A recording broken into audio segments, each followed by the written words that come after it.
to infinity Just love the takeoffs, don't you? and beyond! With the voices recorded, the editor puts together a version of the movie using only story sketches. From here on, the computer process differs from the way animation has been made for the last century. No more drawing, tracing, or painting. Instead, computer animators manipulate quickly rendered polygons, then send each frame through the incredibly complex computer process of overlaying shaders of color, texture maps, and reflectivity as they're rendered one frame at a time. But let's not get ahead of ourselves. Every setting, toy, and prop starts out as a hand-drawn design created by art director Ralph Eggleston and the art department. The colors and mood of the scenes were defined in the pastel drawings and concept paintings many years before they ever came to life on the big screen.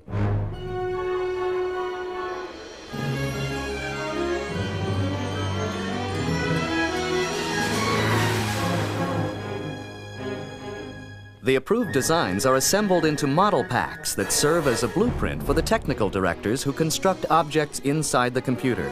Then, computer art leaves traditional hand-drawn animation in the dust, as the almost 2,000 computer-generated models used in the film are built from scratch using wireframe geometry completely within virtual reality. My ship! Blast. This'll take weeks to repair. Buzz Lightyear mission. To get believable organic curves and human shapes like those in Buzz's face, actual three-dimensional clay statues were sculpted and then scanned into the computer. This handheld 3D digitizer translates the object into data the computer can interpret by connecting the surface dots. Once the shape of the model is mapped into the computer, it can be viewed from every perspective. Layout artists are the cinematographers of animation. They arrange the models into position and choose interesting camera angles to heighten the drama and action.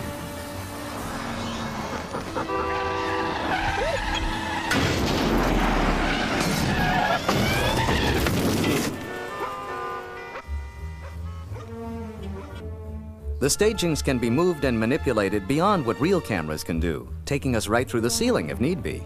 Sometimes it's fun to borrow a classic shot, like in this homage to the rolling boulder scene in Raiders of the Lost Ark.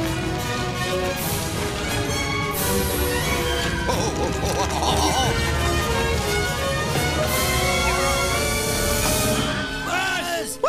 Buzz! One of the things that makes Toy Story so unique is the collaboration between traditionally trained artists and animators and these amazing computer geniuses. Together, they developed some of the most complex moving shapes ever generated by computers. Yet sometimes you could find them consulting motion studies made 100 years ago. The points of this grid, called articulated variables, or AVARs for short, are used by animators to make Scud run in a reusable cycle. Supervising animator Pete Doctor helped new animators trade their pencils and paint for a keyboard and mouse. To move Woody, I just move the controls. This is his elbow.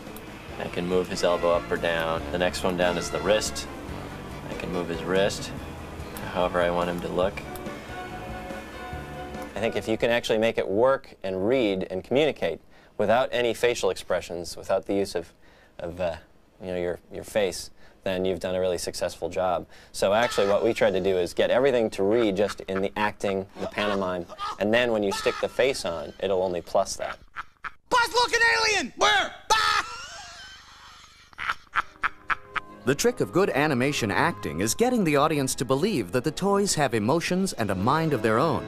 To achieve this, supervising technical director Bill Reeves gave Woody over 700 animation controls, 212 in his face, including 58 for his mouth alone. We were like pioneers, and it was so exciting. Every day you would go to work, and there would be like something new on the monitor, on the screen, and you're like, wow, that's great! All right, man, let's move, move, move, move, move!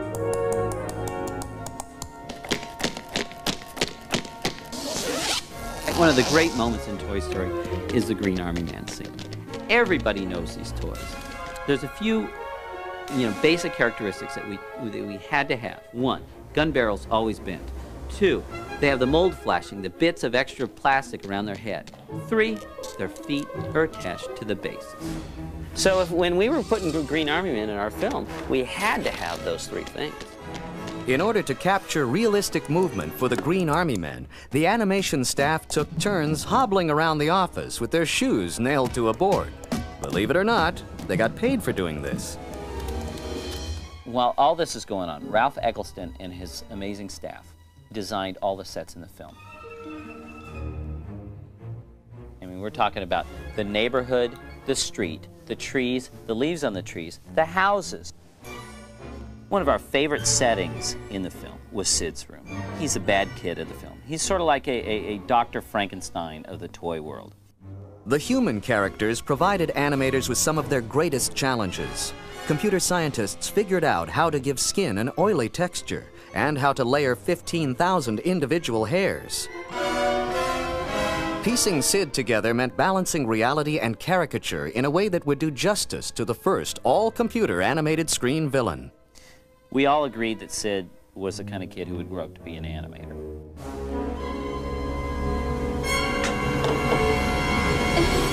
Oh, great idea. I burned her head the other day with a magnifying glass. Did you really? Yeah. Oh, that's great. I tried to burn her leg. Details such as the burn mark on Woody's head were created with shaders, literally an overlay of texture which the computer wraps onto existing animation. Other examples of these shaders include the scratches which cover Sid's desk, the shiny aluminum surface of the air duct, and the rough graininess of the asphalt of the street. In fact, every color, texture, and pattern is a shader, right down to the reflections in Buzz's helmet and the decals on his suit. Details too time-consuming and expensive to be drawn frame by frame in cell animation. Lighting was accomplished by breaking the shot down into the various light sources, then combining them until the desired effect was achieved. Only then is a shot ready for final rendering, where a specially invented digital film printer takes over from the humans and combines the shapes, colors, and effects for each of the 110,000 frames. This is how they created the first all-digital motion picture. It's getting on my nerves. Are you saying you want to lodge a complaint with Star Command? Oh, with millions of bits of data safely recorded on film, it was time to work on the soundtrack. Oh, yeah? With Disney animated films, they're always musicals. And the music in ours, we wanted to be slightly different. You got a friend in me. You've got a friend in me. Instead of the characters breaking out into song, we have the songs that are written about the emotion of the moment in the film, but it's sung by Randy Newman. You just remember what your old past said. Boy, you got a friend in me. Yeah, you got a friend in me.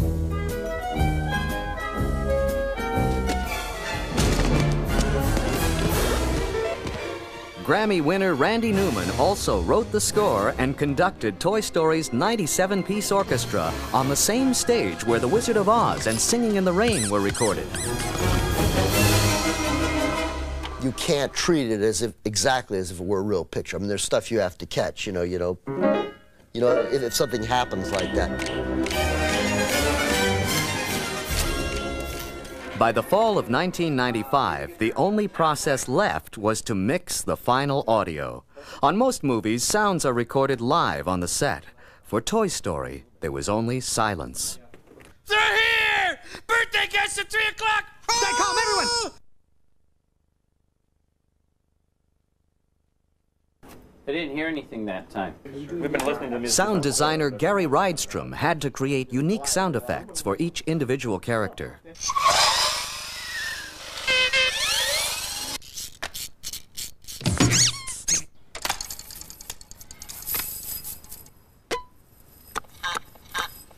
Then he expertly layered them.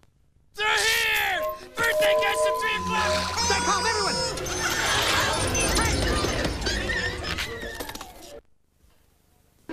Meeting adjourned. Toy Story was set for a Thanksgiving 1995 release, and as the date neared, the volume of work exploded. What had started as a series of hand-drawn pencil sketches was evolving into a finely layered masterpiece. In the end, over 800,000 hours of machine time would be required to render the final elements for the 77 minutes of film. Yeah, it's looking pretty good. That's good. When we were starting Toy Story, we knew that we would probably be making the first computer animated feature film. When it got animated, it was even more exciting. But nothing prepared us for the step that it took after it got fully rendered. My jaw was on the floor. I couldn't believe what I was seeing. And I mean, I directed the movie. I knew what was coming up, and I couldn't believe how amazing it looked. You know, Disney himself blew audiences' minds when he really took the idea of drawing cartoons and raised it to this true art form. And I think this is the next version of that. And I think that's in the grand Walt Disney tradition. As to the future of computer animation, perhaps the toys sum it up best. To infinity and beyond! Everybody's going to notice and talk about the fact that this is the very first computer animated feature film. But the computers are just tools. They didn't create this picture. It's the people that created the picture.